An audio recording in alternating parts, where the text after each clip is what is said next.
Assalamu alaikum, first of all, Talha bhai.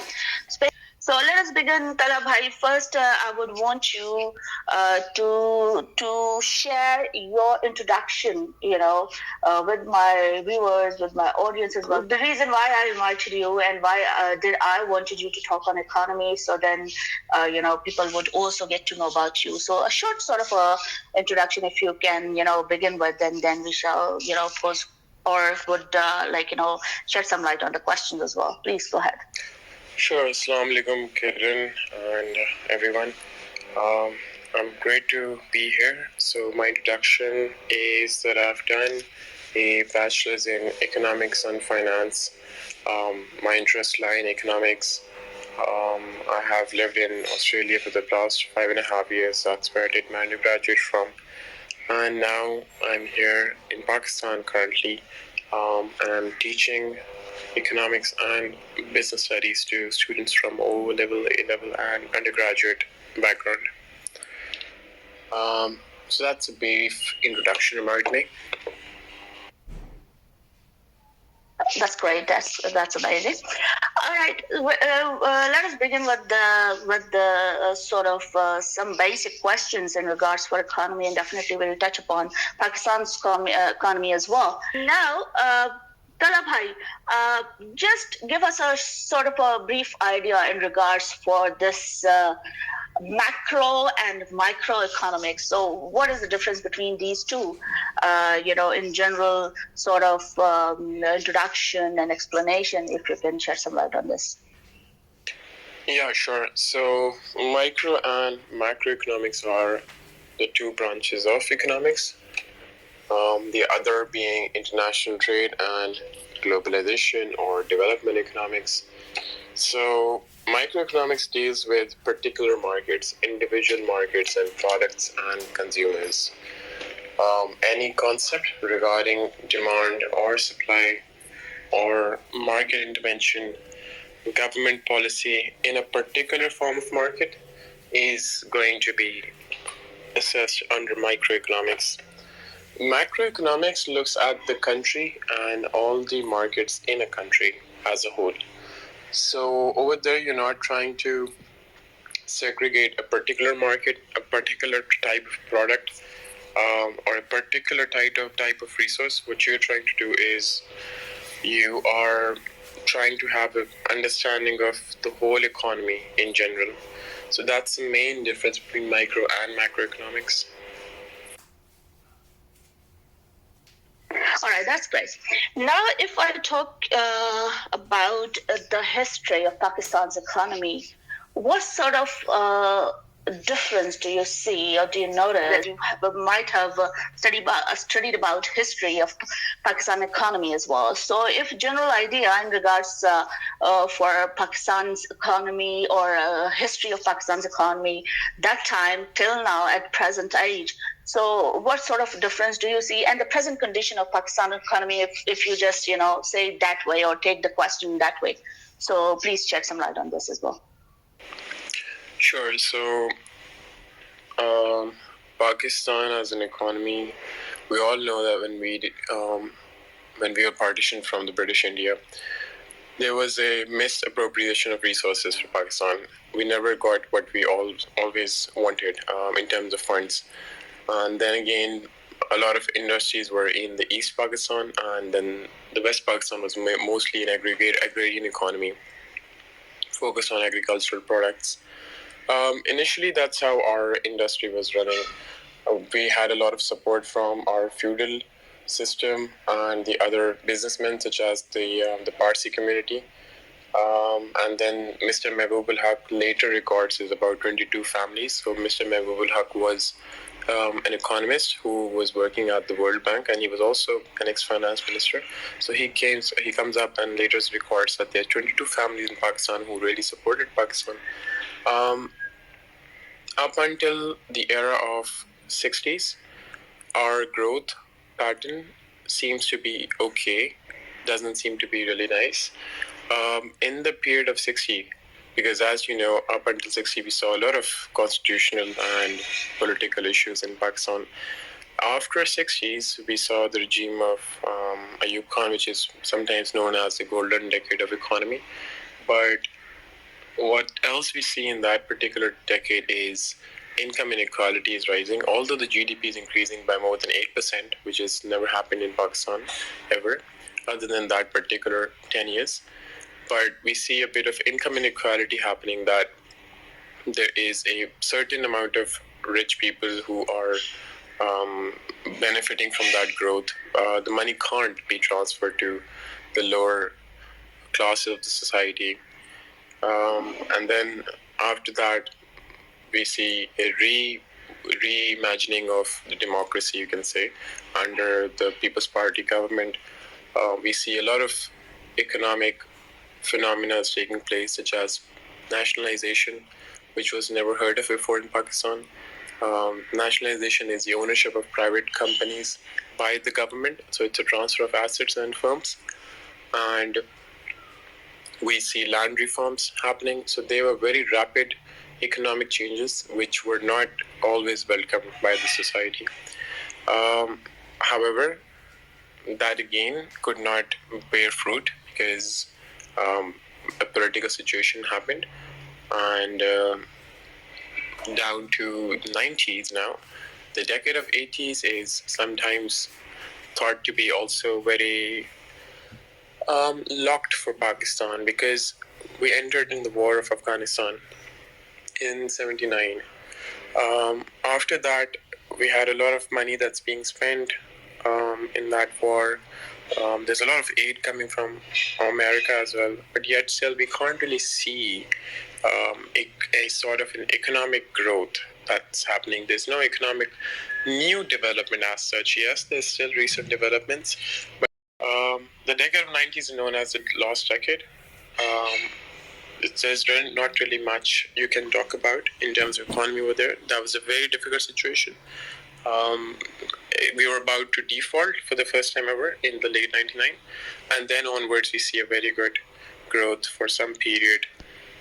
Yes, Karen, you may go ahead. Thank you so much, Talha, to explain a little bit about, private sector and public sector. If in a layman term, how would you elaborate about this private and public sector and the benefit? Like, so you see, what do you think that what sort of pattern we follow in our country in regards to private sector and public sector, and what do you think would be more beneficial in regards to Pakistan's economy? Thank you so much. When we say the private sector, we're talking about the goods and services produced by a privately owned firm or an entrepreneur, sole entrepreneur. It doesn't have any government influence. It's just people who come in together. So the fourth factor of production that we study in economics is the enterprise or entrepreneur. That's the person who comes up with the risk-taking abilities and skills to bring in all the factors of production together and start producing a good and service. On the other hand, the public sector is government-owned, state-owned enterprises. These are goods and services provided by the state. So that is run by the government and controlled by the government. In an economy, such as a mixed economy, you would have both the sectors. In a free market economy, which is hypothetical, you wouldn't have a public sector. And in a planned economy, the close example in today's time seems to be North Korea. You would have high influence of public sector. So in Pakistan, we have the private sector, obviously. There's big private sector, but the government influence is also present. We have about more than 110 public sector enterprises in Pakistan. So yes, in that terms, I think if you look at the public sector enterprises, out of those 110, more than 13 have seen to be in losses consecutively. But there are others that are performing quite well. As far as you talk about the private sector, the biggest issue faced by the private sector enterprises is also the raising of capital. In Pakistan, it's very difficult right now. If you talk about the current interest rate being at 21%, that means it's very difficult to borrow money in order to do any sort of business.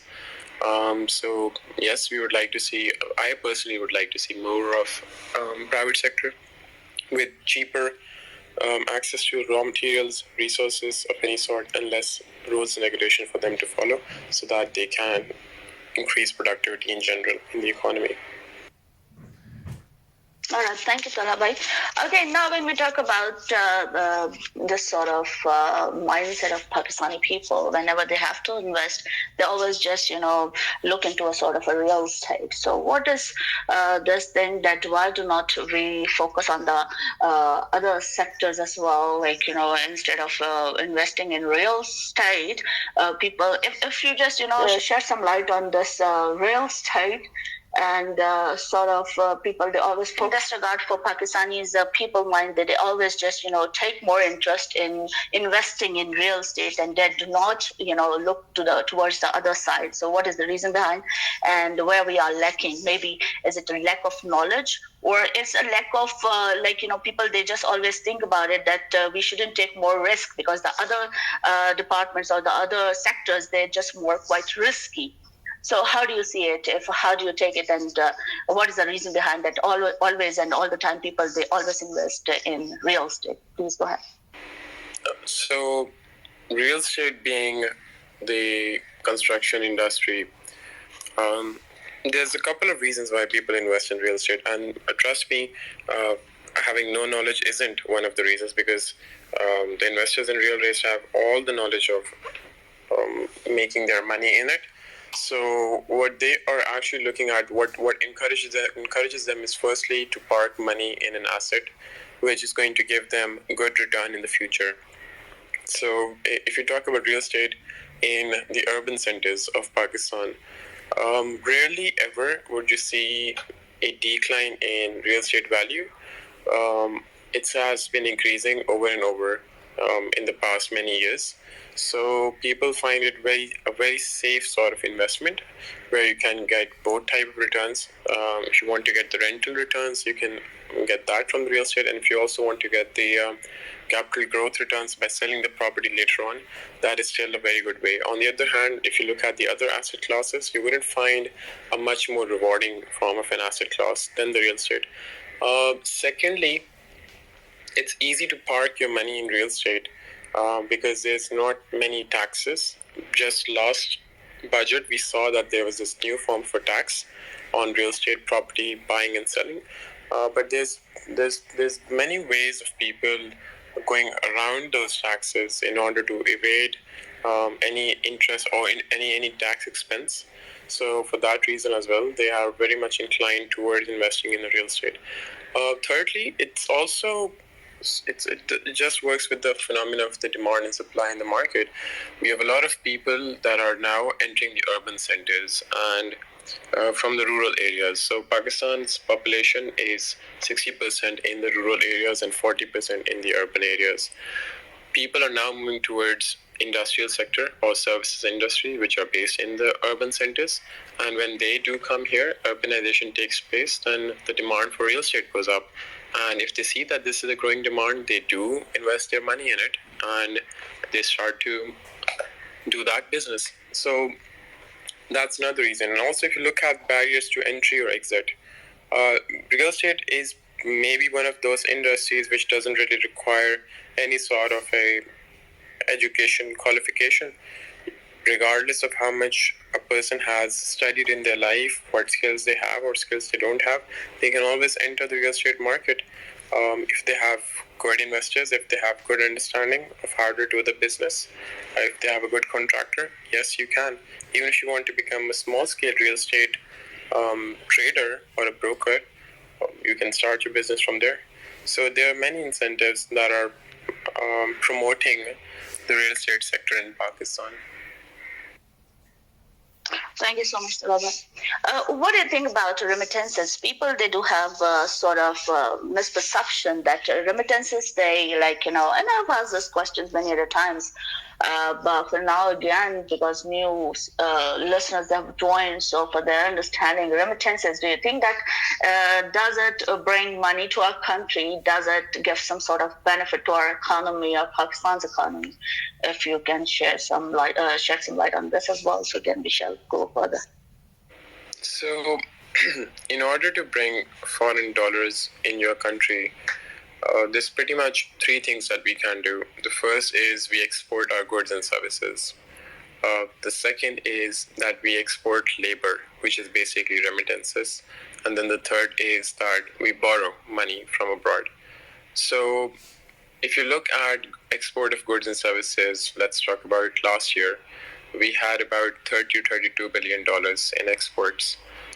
As a country, we exported goods and services worth $32 billion. The remittances sent by overseas Pakistanis back home were around $31 billion.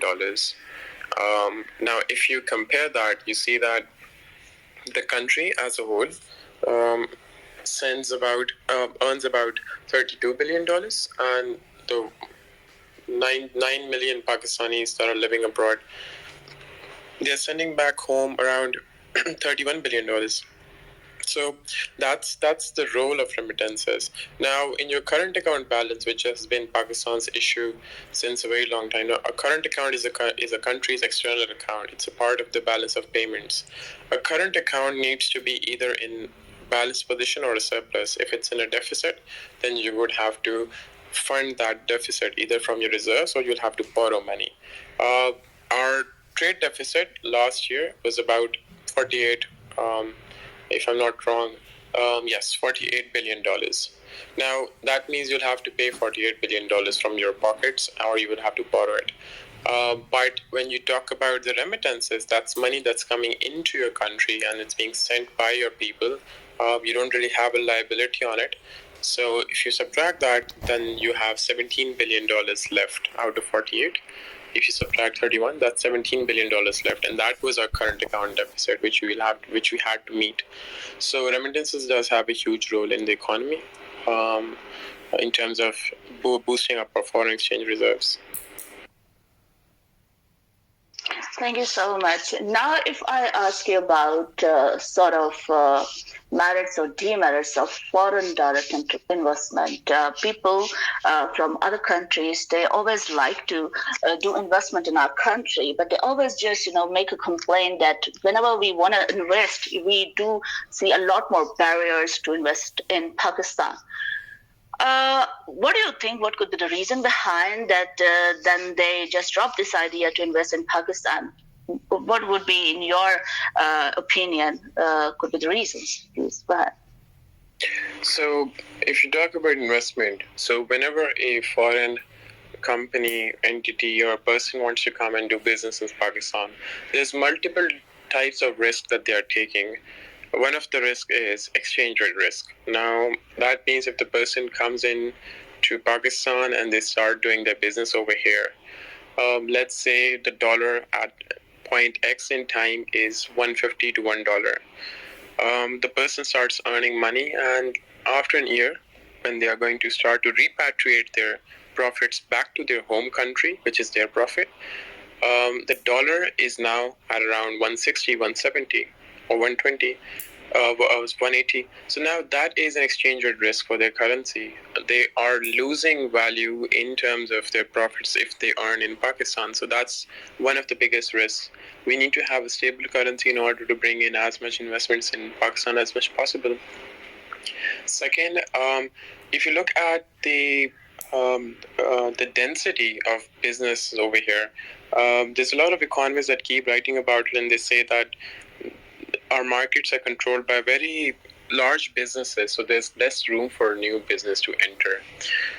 In that regards, we need to have some more competitive policies so that there's new people who can come in. I mean, there are people who own large shares in markets, and it's very difficult for a new business to enter. For it will be a loss situation initially, unless they can have a better sales growth over here. And thirdly, I mean, one of the other main points is businesses don't like red tape. They don't want to be indulged in a lot of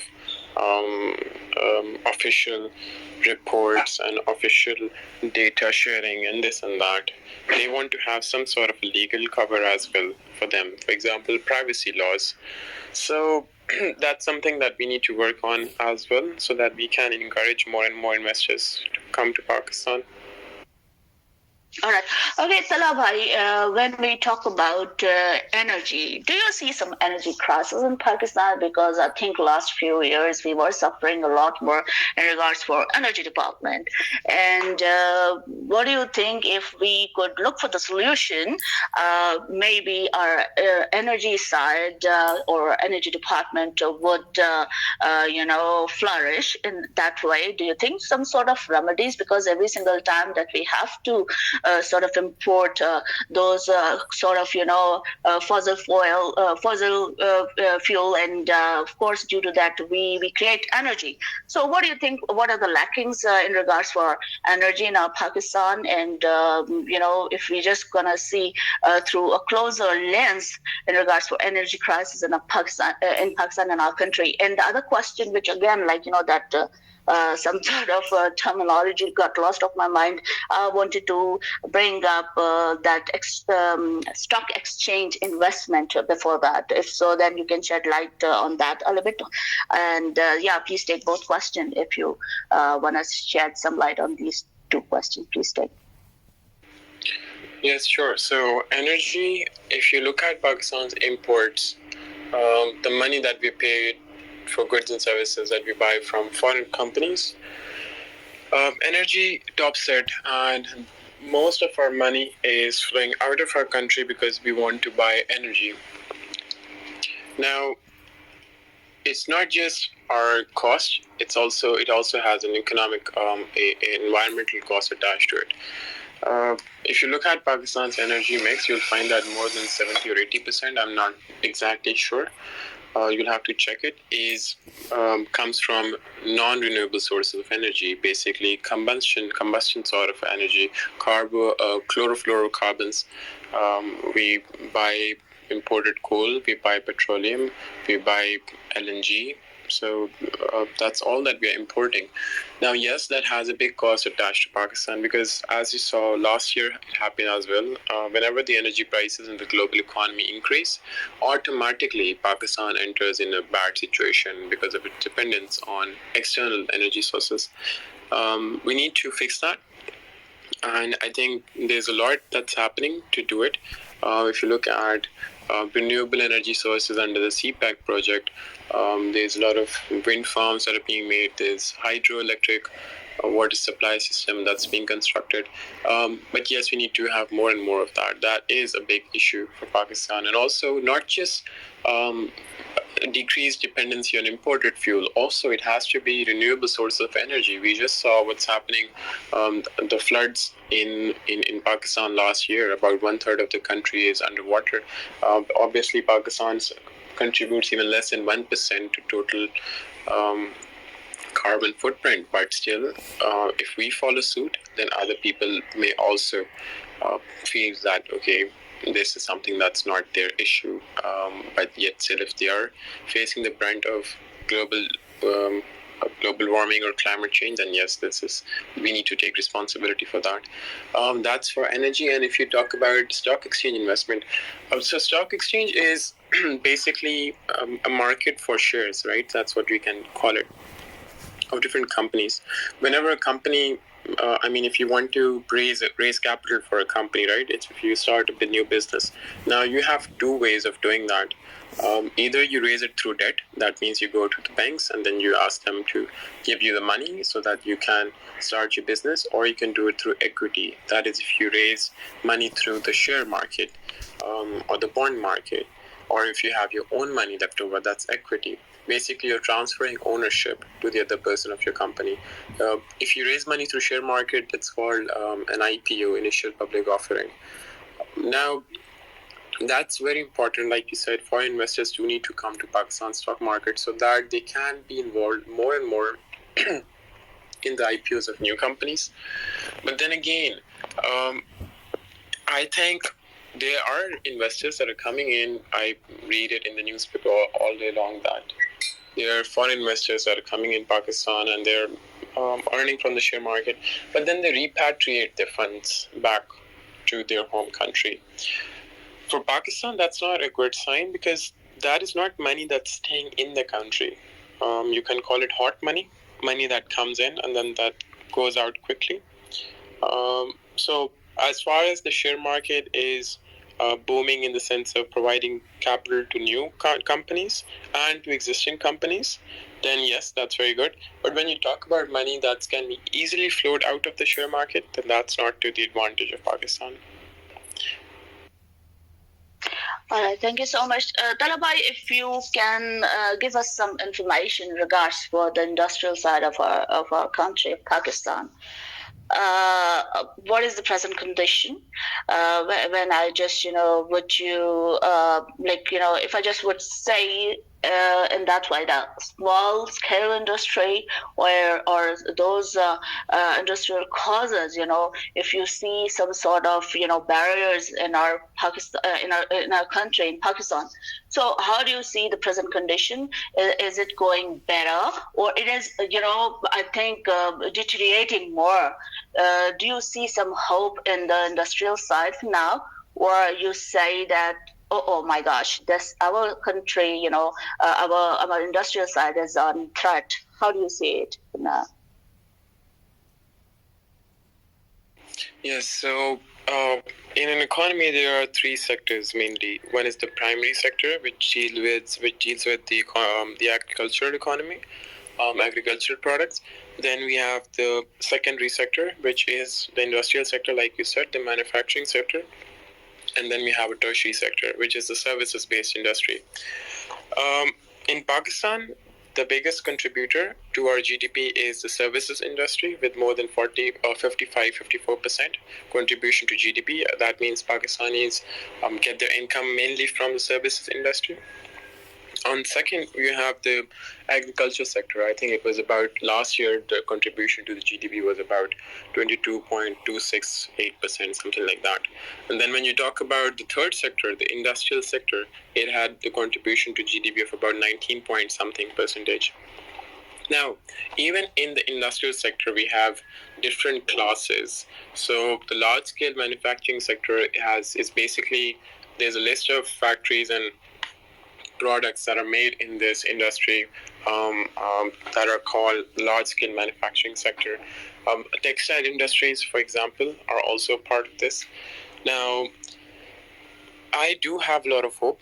That's not something that I'm giving up. But what's happening currently is, if you look at Pakistan's exports, the main exports of Pakistan are, if you talk about the top two exports, so you can say it's either, so textile is there 100%, which is a product of our industrial sector, and then number two we have livestock, which is a product of the agriculture sector, and then we have others such as wheat, sugar, etc.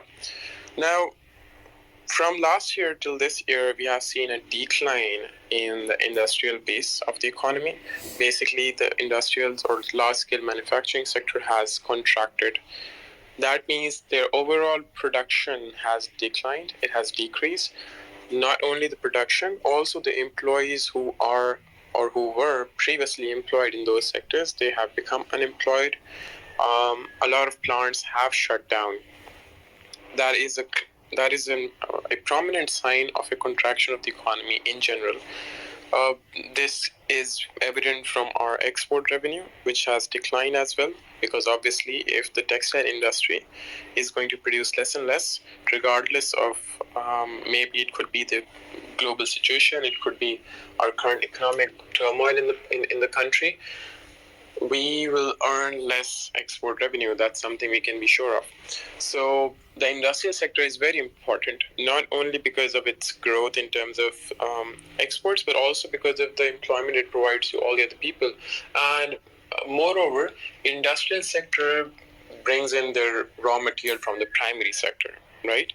So if the industrial sector grows, that means it's going to pull up the primary sector with it.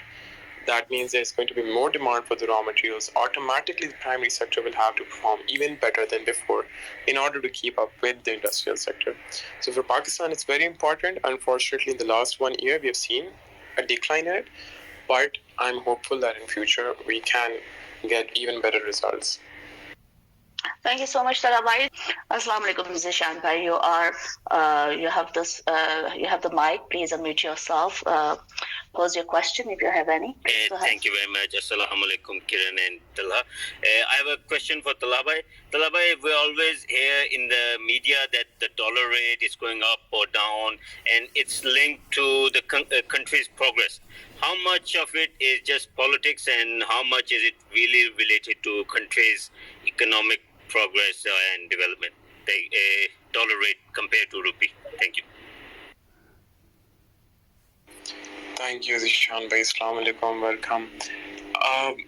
It is actually one of the hot topics always, especially in Pakistan, because it happens so much that people talk a lot about it. Yes, it's true that it's heavily linked with the country's progress. Dollar rate can't be controlled by a country that does not have ample amount of foreign exchange reserves. Pakistan's foreign exchange reserves stand at about $4 to $5 billion owned by the state bank, and then there's other reserves that are owned by private banks. In order for us to manage our foreign exchange rate, we will have to use our reserves so that we can actually go into the managed float regime. So yes, I do agree. It is a true depiction of a meltdown in the economy at the moment. When the final economic survey comes out, we are going to be able to see that where what happened wrong. But yes, it's true. Whenever there is an economic meltdown, either globally or in a country in particular, we see foreign exchange rate going depreciating against the US dollar. It happened in 2008, and it happened again later when Pakistan's debt profile went really high. So I don't think it can be politicized. Yes, there's another phenomenon in Pakistan where there's a huge gap between the open market rate and the central bank's rate. So that gap can be seen as something as an artificially linked exchange rate, but in general, it is a true depiction that our currency is losing value over time, and this is something that we need to work really hard on. Thank you so much, Talha bhai. For responding, Zishan bhai, you have any further follow-up question, please you raise your hand. And if you haven't, so then let me pose another question. Okay, he raised his hand, so please unmute yourself. Go Thank you. Talha bhai, we've seen the Japanese use a really different currency exchange method compared to other countries. So their rate is really low compared to the US dollar. So what can we learn from them if we want to depreciate our rupee? Talha bhai, thank you. Yes, Ishan bhai. That's very correct. Japanese, Chinese, and South Korean, they discuss some form of many currencies which are very low in terms of their price against the US dollar.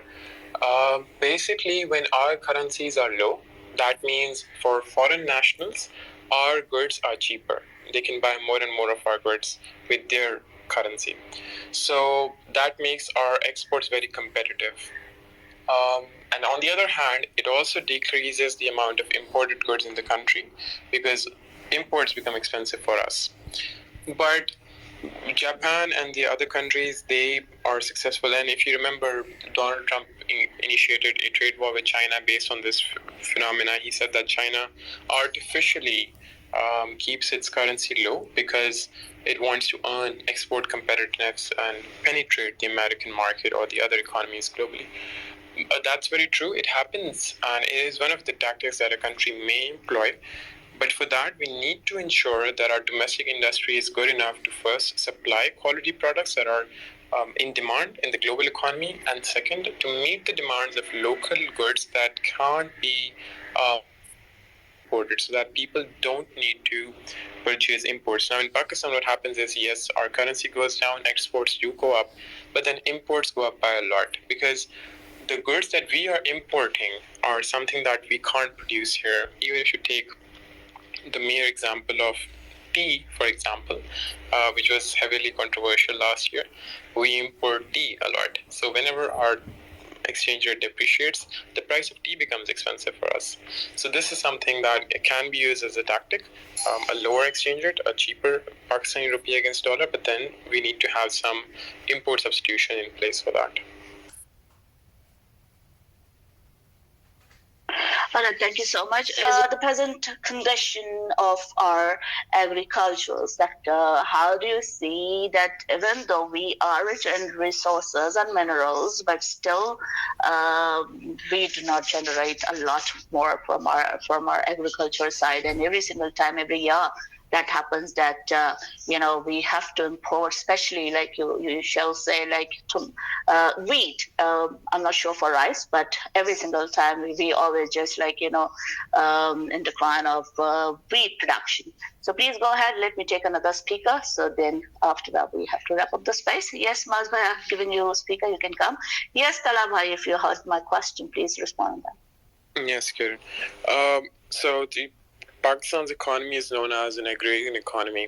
This is one confusion that I want to clear out as well. There's a lot of people who say that Pakistan's economy is not an agrarian economy because an economy is said to be agrarian or tertiary or manufacturing based on its contribution to the GDP. And the largest contributor to Pakistan's GDP is the services industry. That's true. The largest contributor is the services industry. But what are the products that are coming in the services industry? What are the products that are being sold in the services industry? We have to look at that as well. The biggest contributor in the services sector is the retail sales. It is the agricultural products that are mainly being sold in the services industry. Secondly, the largest employer, so the second way of measuring the importance of a particular sector is by looking at how many people it employs. So the largest employer of labor in our country is the agriculture sector. Because like I said previously, more than 50-60% of Pakistan's population lives in the rural areas. And we see a lot of agricultural activity in the rural areas, obviously. Now, issues faced by Pakistan in the agriculture sector. The first and foremost issue is obviously we have a water scarcity problem. We need to save more and more water. There's been researches by the World Bank and other institutions on Pakistan's water life and the risk that it poses to the country in general.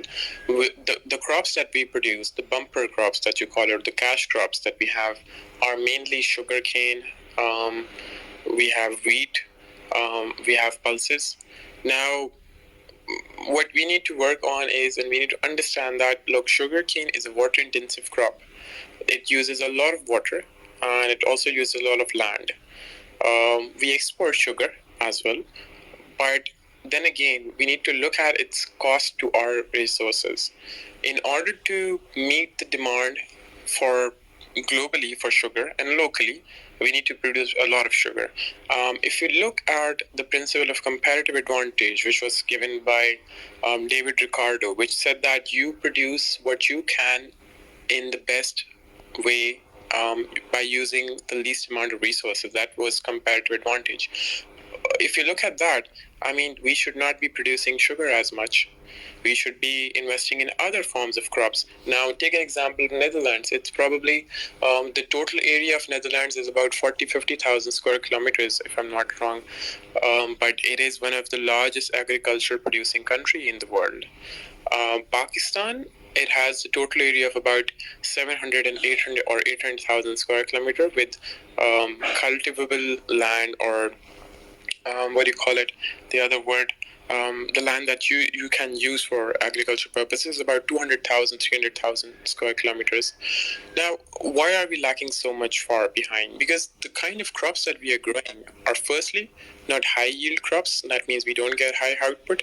Secondly, they are not pricey crops. Agriculture products are one of the cheapest in the world because they are raw materials, right? They're need. They're not a want. They're not a luxury. They are a need. So we need to produce crops first that should have a high yield. Second, it should use less resources so that we can make more and more of it. And third, it should be pricey in general in the world.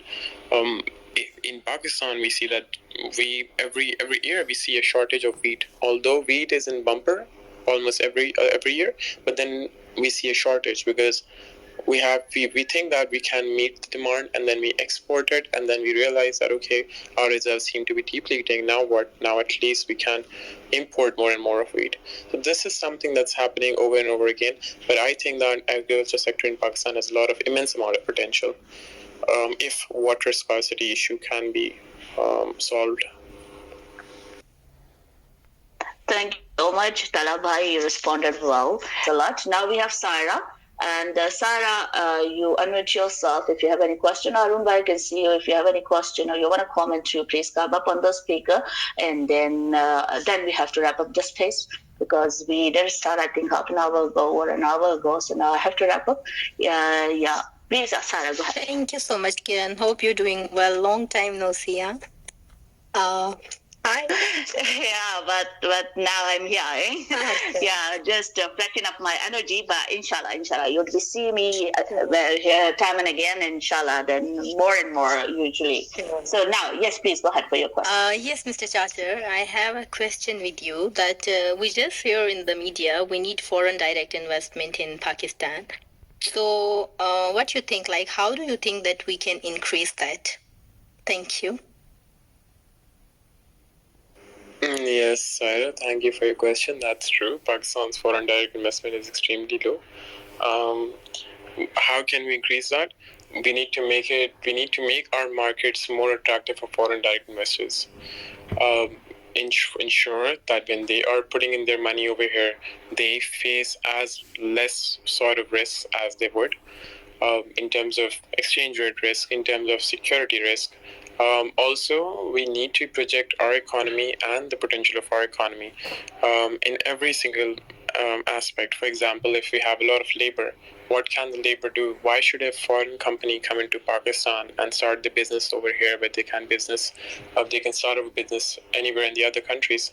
So we need to project that as well. Number 3, we need to ensure that we have laws that are accessible, or laws that are user friendly for the foreign exchange of foreign direct investment companies. So there's a lot of controversy on why does PayPal not come to Pakistan? Why doesn't Apple Pay come to Pakistan, or all those payment methods, they don't come to Pakistan?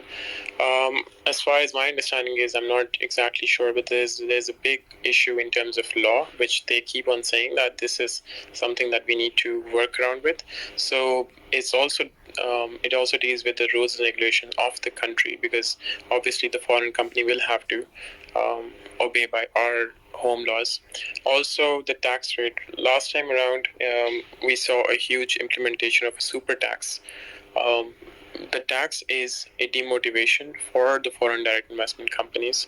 That as well, we need to work around so that we can use minimal tax rates and get the most out of our businesses.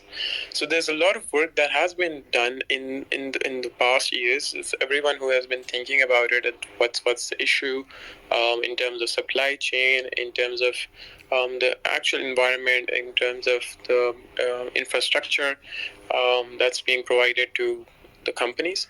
But then again, unfortunately, we see a very low amount of foreign direct investment every year. So yes, this is something that this is a starter. Obviously, there's a long way to go ahead, but this is something that we do, the country is trying to work around. Thank you so much. Thank you. Please. Yes, Sarah, do you have any other question? Or we shall go to another speaker? Much. Thanks a lot. All right. You're welcome. It's a pleasure, to see you here.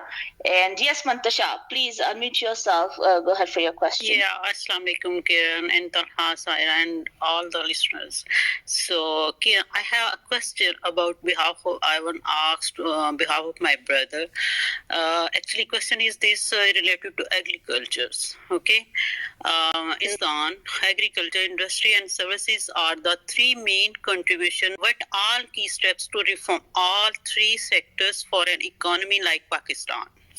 Thank you. Yes, Assalamu alaikum, Antisha. Yes, it does need, there's a lot of reforms that need to be done. I mean, in general, um, people have written so much on reforms that needs to be done in Pakistan, reform this, reform that. Um, there's one economist, Dr. Ishad Hussain. He has written heavily on this particular subject that the agriculture industry needs to be, like what I was talking about earlier, changing of crops that are being sown or that are being harvested. So that's one thing that we can do. Second, in terms of the manufacturing sector. Now, the manufacturing sector, or in general, the amount of capital that's being provided to companies, the money that's being provided to companies, it's very expensive. It's about 21% interest rate at the moment. The raw materials are mostly coming from abroad, imported raw materials, steel is coming from abroad. Cotton, we do harvest cotton as well, but whenever we have a shortage, we have to import it from abroad. So this is another issue that needs to be worked around with. The services industry, in particular, the retail sales that are happening in the country. If you remember, last year when there was this debate on should we tax the grocery stores, um, which are usually known as kiryane ki dukan in Karachi and other parts of Pakistan. Should we tax them? Now, they said that they're not paying enough amount of tax, but then again, um, they had to reverse the tax on that because they were either not willing or they thought that we are not earning so much. The cost of electricity, that's too high as well. Um, Digitalization of transactions, that's another reform. So these all are in process as far as I understand, because that's what I get to know from the resources online.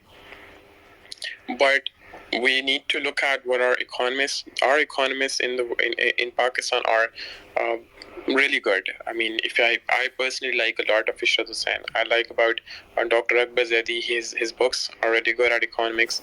But we need to implement what strategies they propose, or at least hear them out. So the reforms are there. If you want to look into them, I can let you know further. But they are yet to be implemented on a large scale. Thanks a lot, Mantasha, for asking a question. So yes, Saira, please go ahead for your question.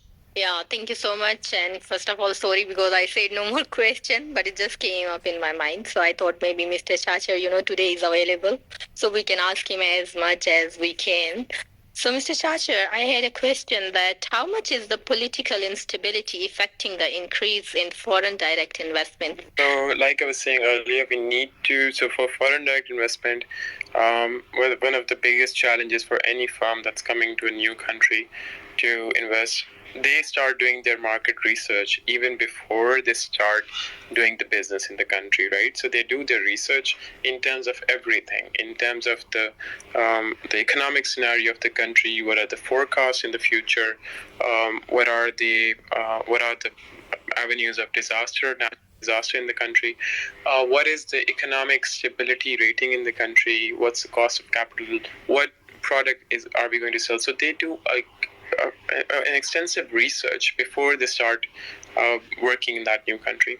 Now, as far as political instability is concerned, any form of instability, be it political, economic, social, any form of instability does hinder our chances of attracting FDI, because at the end of the day, they understand that instability of any sort would directly affect them and their profits.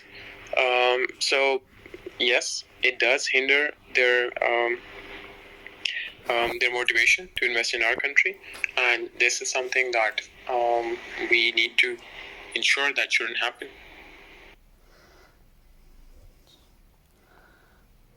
Thank you so much. Yes, Saira, I hope you got the answer. Yes, Faisal Bhai, I'm so sorry, Talha Bhai, let us take this question as well because Faisal Bhai is here. So let's take this question and then we have to close this space, please.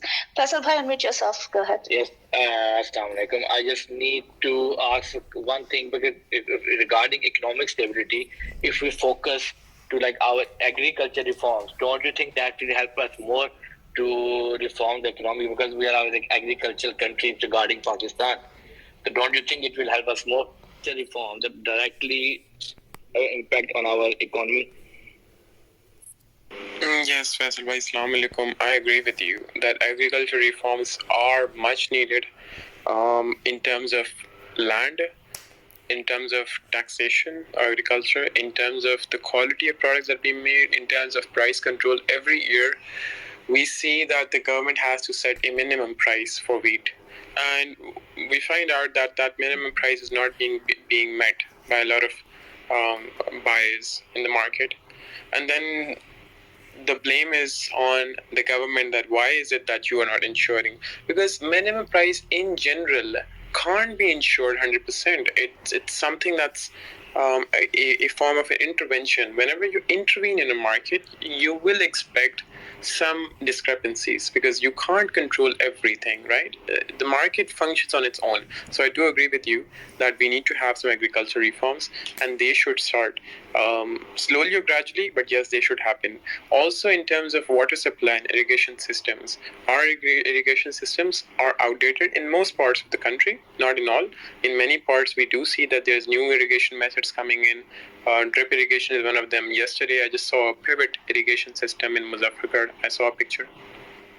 So new irrigation systems, but in general, overall, the whole agriculture sector should be reformed, but slowly and gradually. And I agree with you, Faisal bhai, this is an agrarian economy. Thank you so much. You Actually, go ahead I first want to until know I'm about taking Harun bhai also. how much overseas Pakistanis contribute to the GNP in terms of percentage. Give me just short answer, Talha bhai. Okay, so the GDP and GNP are different in this terms that the GDP is the gross domestic product and GNP is the gross national product. The GDP is everything that's made in our country, right? Be it any sort of good or service. GNP is basically goods that are made by Pakistanis or Pakistani companies, but they are located elsewhere in the world. Money back or they repatriate their profits to Pakistan, that is included in our GNP as well. So that's GDP plus the money that's coming in, net factor income from abroad. Also, it's called net because we need to understand that there are multinational companies that are working in Pakistan and they contribute to Pakistan's GDP. So when they take money back to their home country, that is subtracted from our GNP. Right? So that's why it's a net. Money coming in the country and money leaving the country by multinational companies. So that's the main difference. And finally, Kiran, like you said, the agrarian economy, my view is Pakistan is an agrarian economy because we employ majority of our labor in agriculture sector. So that's what I was trying to say. A lot of people say that it's not an agrarian economy because the biggest sector is the tertiary sector, but the tertiary sector has, what I was saying was the subclass of the tertiary sector, retail sales are the largest, right? And in retail sales, we are looking at agriculture products being sold as well. So they are being sold because the agriculture sector is big, right? So that's what my argument was. Thank you so much for clarification. Thanks a lot, Harun bhai. Assalamu alaikum. Welcome to the space. Unmute yourself and please go ahead. Salam, Kiran. I hope everyone's well. Talha, nice to hear you after a long time. I'm sorry I speak in English normally. Apologize in advance to everybody. Just want to add some comment actually to what Talha was saying, discussing particularly around the agricultural reform in Pakistan. Everybody knows that Pakistan has a vast amount of natural resources, vast amount of land. The problem, obviously, is how do we use that land to increase our economic output? That's the question, right? So, as far as I see it, the things that we need to do, there are many things, actually. But, for example, increasing competition, which would be very good. We don't really have much competition in some of the main commodities that we produce, like flour and corn, all of these things. So increasing competition, making sure that that would be very healthy.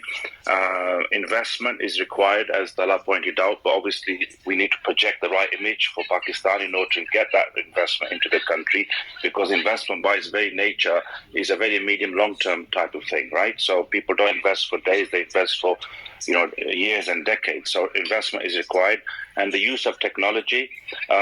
If we have lots of land, but you need technology in order to increase yields. Education is very important. Use of water, Talha, you touched upon it, which is a very, very good point. We have an issue with grains. How grains, the science of grains, the importance of seed and fertilizer. We are using fertilizer in Pakistan, but because people are not educated about the use of fertilizer, it's destroying the soil through desalination. There's too much salt, and that kills the plants, so we cannot reuse the soil again. We also have problems regarding supply chain. So when you're working in the agricultural sector, how does the farmer get his goods to eventually the market? There's a supply chain there, so we have to make sure that supply chain is efficient. Then we need to improve the market efficiency. We also need to consolidate, the land. So people have small bits of land here and there. So we need to consolidate the land parcels in order to achieve economies of scale. So these are some of the things that I would mention as far as land is concerned. It's a vital resource, a very important resource of Pakistan. We have so much of a resource in Pakistan, not just for agricultural goods, but we have in the ground, we have minerals, we have copper, we have gold, we have coal, everything. But if we're not careful and we don't improve the economy, what will happen is that foreign investors will come in and buy the raw materials, and we will lose all the value add on it. So what we need to do is bring in investment, bring in manufacturing, bring in technology. So for example, we have in the ground, we have minerals that we can make our own battery manufacturing plants. That is how we're going to create jobs. I could say more, but thank you very much for giving me the chance, Kiran. I'd love to hear from you, Talha. Thank you. Thanks a lot, Harun Bhai, for your valuable input. Yes, Talha Bhai, and thanks a lot for all the listeners and speakers. For last, you want to say something? Last valuable points, if you just want to share with us, and then you have to close this, please. Yes, all I wanted to say was that firstly, thank you to everyone who tuned in. Thank you, Harun Bhai. His expertise in the subject and his knowledge is always very helpful for all of us. And thank you, especially Kiran, you for hosting the space and taking out your time for this. This is something that is a good subject in general, not just for Pakistan, but in general to understand how the world is working. Be more discussion. People should come in and post their questions or add to it in terms of detail if they know something in particular about any industry, because we usually have people that are in the market and they know they have first-hand information. So that's always better because we can find out about what's happening exactly. So if there's people who want to do that, then I think that would be really nice for us. And thank you very much, Kiran. Thank you so much for your golden words. And I good care of yourself and gonna see you soon. So till then, take good care of yourself, and Allah Hafiz from my side. Thank you.